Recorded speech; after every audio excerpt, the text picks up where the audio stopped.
Thank you. And thanks for coming to my talk from CTF to CVE. And I'm going to talk about this team we call Charity Case and a little bit about how I accidentally hacked a telematics app. With a little bit of knowledge, you too might find a vulnerability. Who am I? I'm just some guy named Will. I lead a team. We call ourselves Charity Case. I'm a ham operator. And you're going to know when you meet a ham operator because I guarantee within 5 minutes of meeting them, they're going to tell you they're a ham operator. It's kind of like an unwritten rule. So my call sign's Kilo Mike 6, Echo Uniform Victor. I am wearing a radio throughout DEF CON, so if you want to reach out and hit me up, I'll be on 2-meter calling frequency. You can call my call sign. I'm also a CTF team lead for a few different years at DEF CON's Car Hacking Village. In 2016, I won a little drone with the help of one other person. In 2018, a group of people that I literally met at DEF CON, we all grouped up and we won an ATV. 2019, won a Tesla Model 3, and that's a picture of it right there. If you were here, you'll know that this car was beat up, and by the time we left, it had no hood. And that car also got drawn all over. It's been great. We've had a lot of fun with it. We've donated and done a bunch of stuff for charity because of that car. 2020, we won also a trip to 2021 DEF CON, which we are doing in 2022 because of the hybrid nature and our Ohio folks not being able to come out this year. I'm also a car hacker. At least I like to claim I'm one. I've got a couple CVEs you can check out. CVE 2017-6052 and 2017-6054. Both are for the telematics system we're going to be discussing today.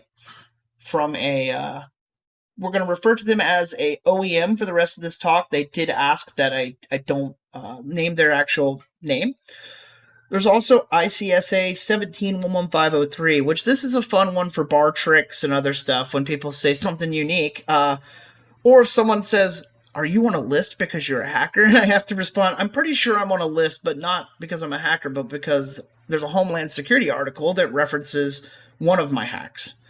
I used to be a car tuner, and I say used to be because I work InfoSec full-time, but for a brief part of my life, I worked full-time tuning cars. My office was a car, usually a Corvette, a Cadillac CTS-V, a Camaro, one of those guys, something with an LS-powered motor, and I made them go really fast. I worked on a 6-second car.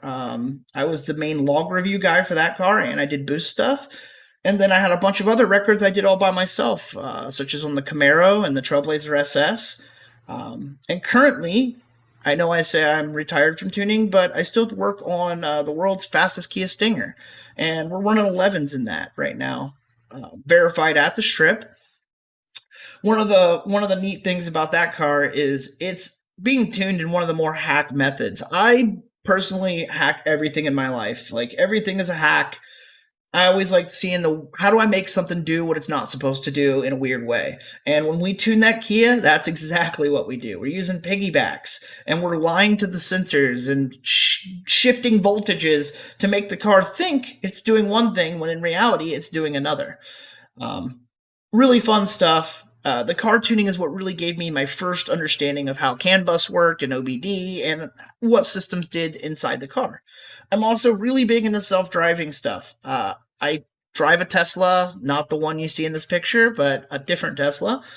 I love FSD, though I think Elon's a little bit too aggressive with some of his stuff. Level 5 isn't going to be here anytime soon. I also worked on Comma AI projects. So the first one I did is I was an alpha tester on the Kia Stinger stuff, which meant I had to build a harness with just wires and a soldering iron, and I had to reverse the CAN bus messages to figure out certain things like steering angle degrees and things like that. And we learned things. For example, the steering angles are different on an all-wheel drive versus a rear-wheel drive. So the first time I loaded the software, the car felt like it was drunk, where the other person's settings worked perfectly fine for him. We figured out what that was with some CAN bus knowledge, and we're able to fix that. I'm currently working on my wife's Explorer ST. She would love to have Comma AI because she loved it in the Kia. So we're going down that path right now, seeing what we can do there. There's some issues we ran into, but apparently a guy has a hack. And when I hear a guy has a hack, I'm always on board. I also did something else that's kind of unique. Apparently, I didn't. I considered it a Python script that just scored things and learned off of things. But if you read the patent, they call it machine learning. Um, I worked on a patent for detecting bots inside of games based on certain components. Um, if you want to read more about it, it's called System and Method for Bot Detection. It was while I worked at the place that is why I wasn't at DEF CON in 2017. And that's a very important interlude to me being autistic and never remembering which way I'm doing something. I am on the spectrum. I used to be classified as Asperger's, but in DSMB,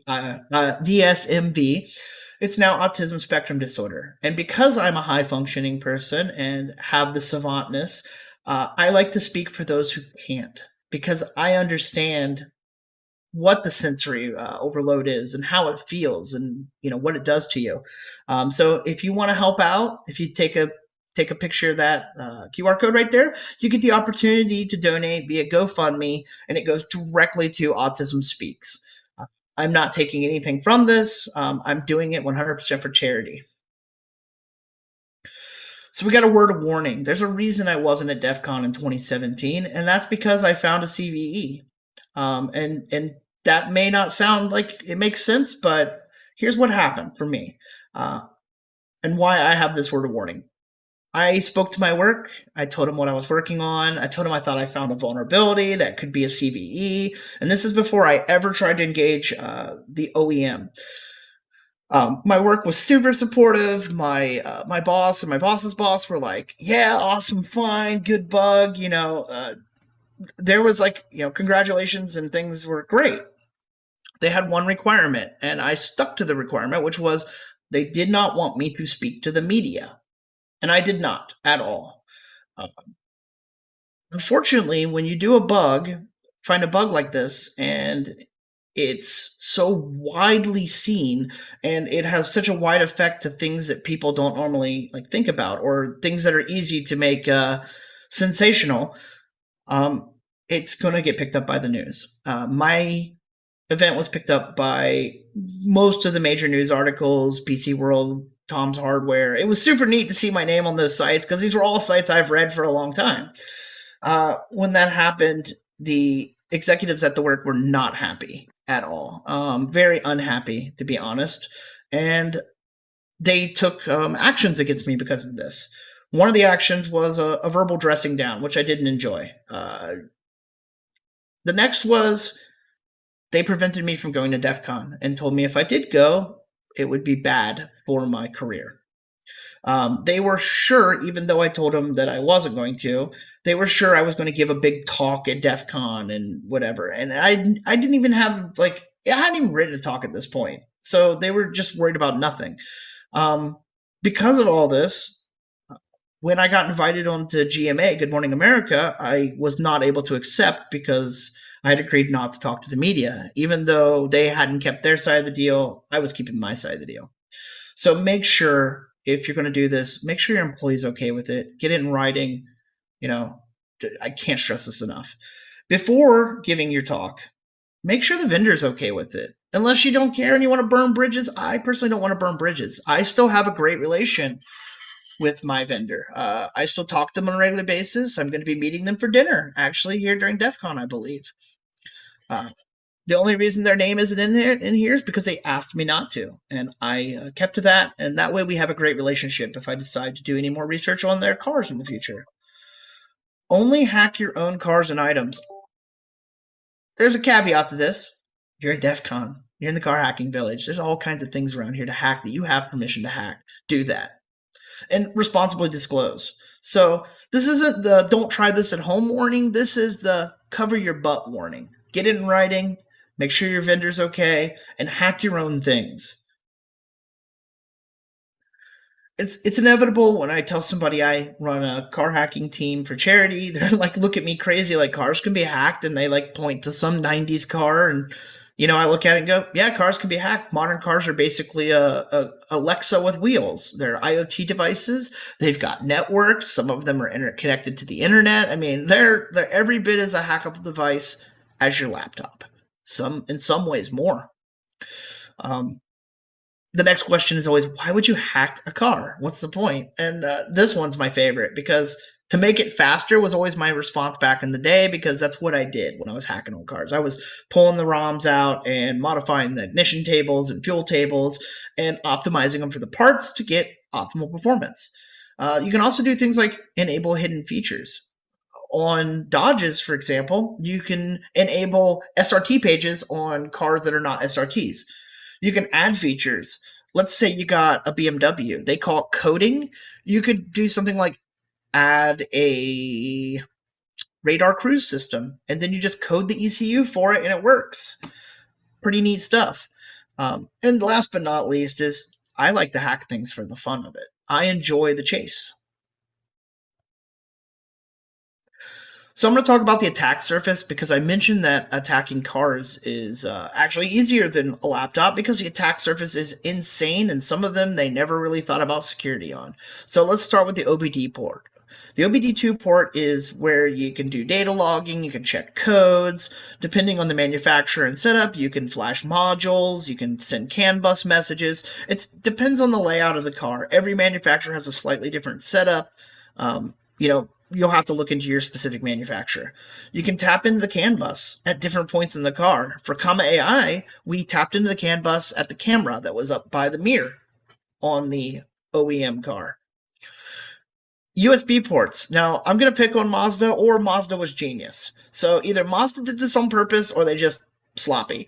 But you could basically put some scripts on a thumb drive and plug it into some of the Mazda telematics units, and you could get root access and do things like load Android Auto. So if they did it on purpose, thumbs up to you, Mazda. If you did it on accident, improve your security team. Removing the ECU. This is what I spent years doing full time. Flashing the calibrations. Not just performance things can be done. You can make them faster, but you could also do security implications. For example, you've got a new shiny car that has a transponder-based key, and you have an ECU that expects that transponder-based key. What if you just turn all those features off and make it so it'll start with any key? That's a thing you can do. Some manufacturers have been really sloppy and left root logins just laying there on serial ports. You just plug in some ports on a motherboard. Voila. Here's one of my favorites. Charlie Miller's attack on Jeeps is super neat. That was an attack that took place over the internet because of an issue in the Uconnect systems. I encourage you to check out everything on that attack because it sounded like sci-fi the first time I heard it, but the InfoSec side of me was like, nah, dude, that's totally possible. All you'd have to do is root the first system, then write some payload. I was tearing it apart in my head how they could have done it. It's super fun, great read. And then today's less fancy, but still fun, considering I found this by accident, is the attack on a telematics app. How did I get into car hacking?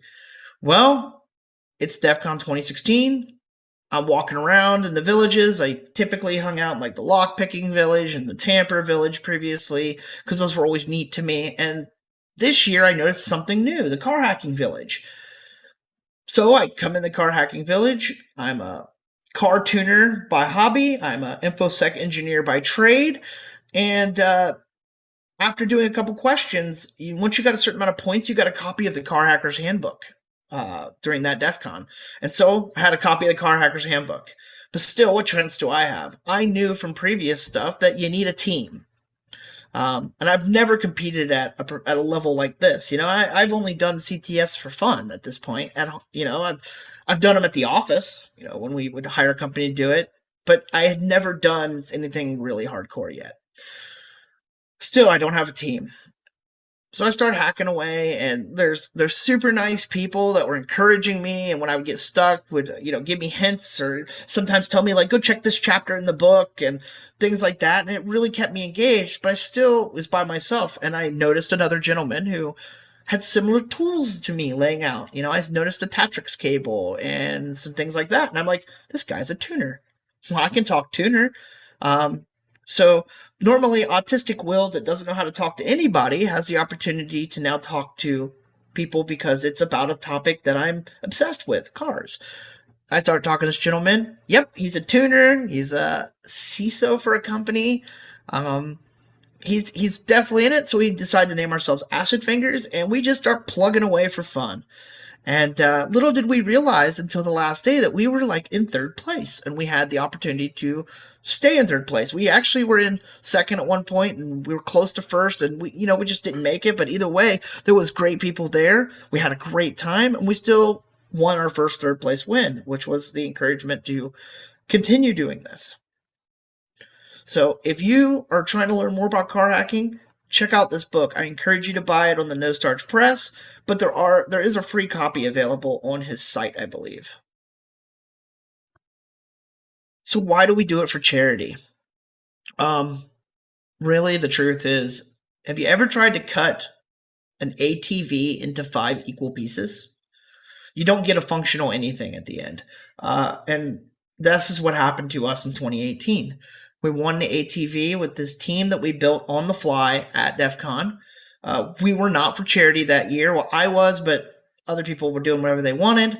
And we decided to go at it. We won, but we lost the title. We took second place that year. We got the ATV. We lost the title. And that meant we had to sell the ATV really cheap. I told myself never again. I'm not doing this. This is frustrating. So in 2019, we decided to go at it way more intentional. We decided to build a team with the right skills that we thought we needed to compete at a serious level. We also made an agreement with the team that someone on the team would buy the car, and that would give us the money to donate to various charities. We ended up donating over $9,000 just to this school, which is why you see this picture here.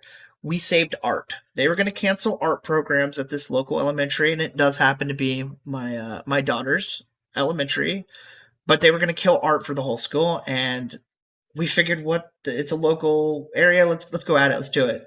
So we found out how much to save art, and we made a donation of $9,001, which was over $9,000, which was the goal, and saved art. And as part of it, we let children draw all over the Tesla. Kids got an absolute kick out of this. Like, they blew their mind that they got to draw on a Tesla, and it was all going to stay on there. And it did. It's still on there to this day. 2020, we won again. That year, we decided to go ahead and just see if we could take the toy drive that I've been running, which usually would make $1,000 to $2,000, and see how crazy we could get it if we threw it in our amount. So when we were all said and done, we raised over $7,000 for charity. We ended up donating tons and tons of toys. There's pictures on my Twitter, and you'll see that at the end. This year, we're taking a break. We want to give other people a chance to really explore, and we wanted to help out. So if you need help, we're helping people out with the CTF in exchange for charity donations. Let's talk about the timeline of CVE. And I got to quote Golden Girls here, like the old grandma lady. Picture it, California, 2016, a time before masks. I'm working at a local company in the Bay. I'm leading a security gaming group. Basically, we did CTFs for fun. And what that entailed was I would do a CTF, and then other folks from the company who were not on the security team would come, and they would participate and do the CTF, and they would use me as their knowledge base. So when they needed to do a man in the middle, and they knew that they needed a man in the middle, but they didn't know how to use burpsuite, I was that. So what I would do is practice all of the CTFs at home in my spare time so I could always be up to speed on them. So an upcoming CTF I was going to do needed me to set up some man in the middle of an Android app, which is the setup for all this and how I discovered it. I had recently purchased a 2017 plug-in hybrid sedan with a really advanced telematics system. And I'm practicing, and I discover a flaw. Then 2017, I spent a large amount of my time trying to talk to the vendor. Initially, I ran into so much trouble trying to get a hold of anybody. I'd make a phone call, the help desk would tell me I was like silly and try to help me reset my username and password. I don't know how many times they offered to reset my password for me. Initially, I tried some emails I found online. That didn't go anywhere. I went on LinkedIn, I figured I could find somebody there. No one responded to me on there. What I learned is responsible disclosure is really hard. Really, really hard. But later you'll find out how I solved that. Once I did get the vendor engaged, they fixed the problem in 3 days. They didn't even tell me they had it fixed. I just actually opened my phone. There was an update for the app, and as soon as I pulled down the app, I noticed that all of that stuff that I'd previously found was gone.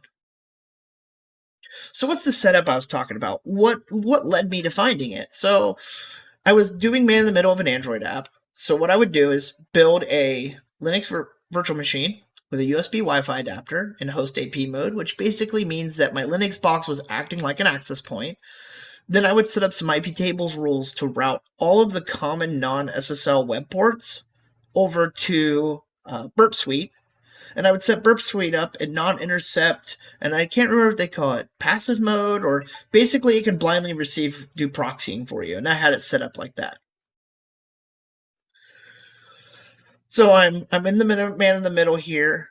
I'm testing away on the app for the CTF. I'm finding little bugs, and I'm looking at burpsuite and seeing what it does, and biology happens. I'm hungry, and I need caffeine. So close the app I'm working on, open up the application for my OEM car, and tell it to start. Cool. Give the car a couple minutes, go outside, go to Wendy's, get me some dinner. I'm back enjoying my dinner, and I'm looking through the logs. I realize, what the heck? There's an HTTP request going to an IP address. Just one request like this.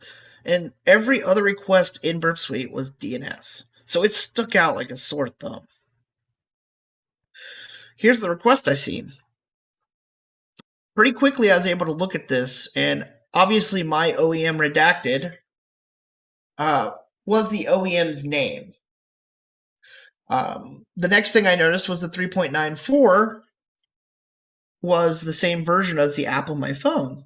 And at this point, I'm like, ooh, I think I found something strange. At the very least, the encryption looked weak to me. Now, I'm not a cryptography person, to be 100% clear. I am horrible at cryptography, but I do know that, there's the block style, there's message style, and there's different ways you can do it, and it appeared that part of the data above was definitely being done the same way every time, which led me to believe that it might be breakable. So my next steps, I've got to figure out, how do I replicate this web request? I need to make it happen, preferably happen at will. Next, I want to know about this IP address. What is it? Where is it? Who owns it? All that stuff. Last but not least, I want to understand the app better. And I had previously played with a tool called GenX, and I knew I was going to use that tool for this. So let's start with replicating the request. This was giving me a lot of problems. I struggled. I didn't know why it would happen. I knew that it would happen at least once per day. I figured that out over the course of a week. I also figured out by building my own receiver tool that if I routed the web request to my Python script that took the web request, that I could make it download the file, but tell it didn't finish. And it would cause the phone to do it every single time. So at this point, I knew that if the phone would open and try to upload the file and fail, that it would continue to try every single time it got on Wi-Fi. I also knew that on occasion I was able to make it happen in certain error scenarios, but I could not reliably make a new one happen, at will. So in other words, I'm stuck, really frustrated, and time for more caffeine. So let's look at the IP. First, we try some Google dorking. Not much there. DuckDuckGo. Every search engine I can think of, I hit it. Nothing. Hit it with a browser. Basic web request. I looked at the burpsuite logs to make my responder tool that we wrote in Python. I nmap it. I want to give a word of caution here. Please only nmap with the correct settings. Don't go at it with -A or anything that could use harmful NSE scripts. Still nothing. I knew basically that was a piece of middleware receiving a thing. Nothing else interesting. What do I do? So GenX. What is GenX? GenX is a Java decompiler, and it does a really good job at most code I've thrown at it. Basically, you give it an APK, it spits out some code. Won't lie, I'm lazy. I didn't even download the tool and figure out the command lines. I used a website and just uploaded the APK file that I pulled off pure APK and pulled it down the code. Why is this useful? Man, plain text code can tell you a whole bunch. What did we find in this code? Well, the first thing I did was search for that IP since I knew that was unique. And that told me everything I needed to know at that point. Logs. It's basically a log handling system. So whenever the system has a log that needs uploaded, I learned from the code that once per day, it will upload the log when it gets on Wi-Fi the first time. It will not do it unless it's on Wi-Fi. I learned what makes the log get written to. Basically, logging into the app, using the app, anything you could do in the app makes it right to the log. So if you use the app the next day, the first time it gets on Wi-Fi, it's going to upload it. Next, I want to know, what is this encryption? Pretty awesome. Right near the code is the encryption key and the library name it uses and the method. So literally we know everything we need at this point to write some Java code to decrypt the log. What's in that decrypted log? Oh my. At this point is when I'm giddy, because I realized that this log that they're sending to a random IP on the internet, which wasn't random, I did learn it was one of their servers, hosted somewhere random. It's sending a username, a password, your VIN, your last location of the car, and GPS coordinates, the address of the owner of the car, all the features the car has. You want to know if the car has heated seats? No problem. It's here. Color, make, and model. Everything you need at this point to take over the telematics app. So I don't even have to get fancy and write cool web requests and anything and send them to a server. I can just launch the app on another Android device and log in with everything I have here to verify myself. Here's the payload. I've obviously censored certain things. It's not a big deal. I don't even have the car anymore. But as you can see here, my address is in there. It's down the block. Even more, the access token is here. The client ID, the client secret. Everything you might need to attack this in multiple ways. But why go difficult when you can just load the app and literally log in as the user at that point? Now, you might think, oh, you need to be on Wi-Fi, blah, blah, blah. That makes this attack not very useful. You would be wrong. Because if you go to any of the Hyundai dealers that I looked at locally, and a couple that I had a friend check in another state, they all have open Wi-Fi. All the dealers that I looked at would have open Wi-Fi. And they tell you to use it. So when you do your first registration of this app, it's going to be on open Wi-Fi. Okay, that's not that dangerous, is it? Well, it is, because for fun and profit, I made a version of this out of an access point running on a Raspberry Pi using Fruity Wi-Fi that basically I used against myself that would capture the logs when the user came by. So if the user were to if you were to put this near a dealer or anywhere else that there might be a user that would do it, malls, or if you're attacking a specific target, you could put it outside their house. They're just going to end up moseying onto that Wi-Fi using Karma. Now we're talking about a Wi-Fi pineapple, but I use Fruity Wi-Fi instead. But they're going to use Karma, and they're going to get caught on your attack network here, and they're going to send their data. So it did have some danger, but at least it was isolated and had to be targeted. So let's talk about reporting the flaw. This proved more difficult than I really expected. It was so difficult. I was so frustrated. The help desk calls were really frustrated. When I tried to go Karen mode, oh, that went even worse. I had managers call me. I was mistaken. They used much harsher words. I had managers hang up on me. I had managers tell me to stop wasting their time. I had one manager threaten me saying that he would report me if I kept calling in. I'm like, I want to speak to somebody. And I was documenting, and I wasn't calling like back to back. I was calling like Monday, Tuesday, Wednesday, Thursday, Friday. Um, what it goes to tell is being the good guy is really hard. So during 2016's DEF CON, I met some folks from Rapidseven who were at the event. And I'm super frustrated. I don't know what else to do. I ping my guys at Rapidseven, and they get back really quick and like, yeah, we know people at that OEM. Let me reach out. So they contacted the vendor. 3 days later, after they got engaged and sent the first example of the payload decrypted, and I sent them their code and showed them where the flaw was. They had it patched, and that was super cool. I thought that was neat. About a week later, they did an enforced patch, which they made all the old versions stop working. At this point, they engage with me one-on-one, and we talk a little bit back and forth, and they do some due diligence to confirm that it looked like no one else had done what I had figured out how to do, which was good. Last but not least, the vendor, which wants to remain nameless, wants me to tell you that they added a vulnerability disclosure program. So I'm not quite sure why they wanted to make sure I include that in the talk when they don't want their name, but it's in there. Oh my god, a pop-up during the middle of a talk. Sorry, I can't be Team Charity Case if I'm not hawking some charities, right? And I like dinosaurs, and so is my toddler. This is Donate Life. Donate Life is an amazing charity.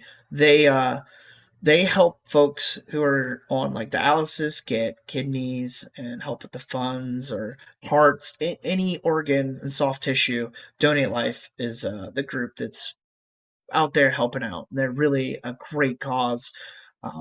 If you can drop some coin to them, do so. If you can't, tell somebody else to do it. All right, after that brief interlude there, how can an OEM improve? Train your staff. I can't stress this enough. When I'm calling consistently and telling you that I have a problem that's serious, have your staff at least know how to escalate to InfoSec. If they don't know how to escalate for InfoSec because a guy is calling in and describing, very advanced things to them, they also don't know how to escalate to InfoSec when they get a phishing email. So, to make this clear, this is a thing that will help your whole business. Publish your public contacts for your IR and security team. Below you'll see a method that's commonly accepted. Please, nothing existed. If I could have got a hold of somebody on the security team, this could have been solved in 3 days, not almost 3 months. Participate in bug bounty programs. I have personally led bug bounty programs for places I've worked, and they've always been beneficial. For us car hackers that are amateurs out here having fun, we love to look around and find bug bounty programs. Last but not least, participate in the car hacking village. And I'm going to pick on Tesla a little bit here just because I like picking on Elon's company, and I'm a fan. Don't be Tesla. In 2018, Tesla brought out a Tesla to look at. They also banned me from touching the Tesla when I started poking it and trying to make it join my Wi-Fi and do things. So if you're going to bring a car here, understand that people want to poke it and explore. So be a good vendor. There's been great partners. There's lots of great partners in this core that bring cars and even bring like Tesla ECUs and things to hack on. Take advantage of it. And if you're an OEM and you want to do it, reach out to me. I can get you in contact with people, or reach out to the Car Hacking Village direct. Don't be afraid. We don't bite that much. All right. Thank you so much for coming to my talk. This picture here was a picture I wish I could have been there for, but I didn't expect to win in 19. I expected us to do a good job. But so my plane flight was back. I was already on the airplane at this point. And pictured here is Wilson, who is we were super excited to have on our team. He actually competes on the RPI main DEF CON CTF. That year they ended up not qualifying, so we got to steal him. In the back is Eason. He's super cool. He drives this car around, and it looks not like that. The hood's different now with all the writing on it instead, because that hood wouldn't stay closed. We had to take it off. And the other gentleman here, Southern, him and I, we met at this DEF CON, and he's competed with me every time since. He's here at the event with me. We've become really good friends, and we're even building a 24 Hours of Lemons car under the Charity Case name. So if you want to find out about that, you can follow me on Twitter or on YouTube. Most of my stuff on YouTube is about tuning, but it's car related. And check out these links. Again, hawking my donations. Thanks, everybody, for coming. Have one last tip. If you have a Tesla with no hood, and it's a low battery, it only gets 140 miles. If you put a cardboard hood on it, you get over 160 miles. That's your hack for the day. Have a great day. I hope you enjoyed DEF CON, and thanks so much for coming to my talk.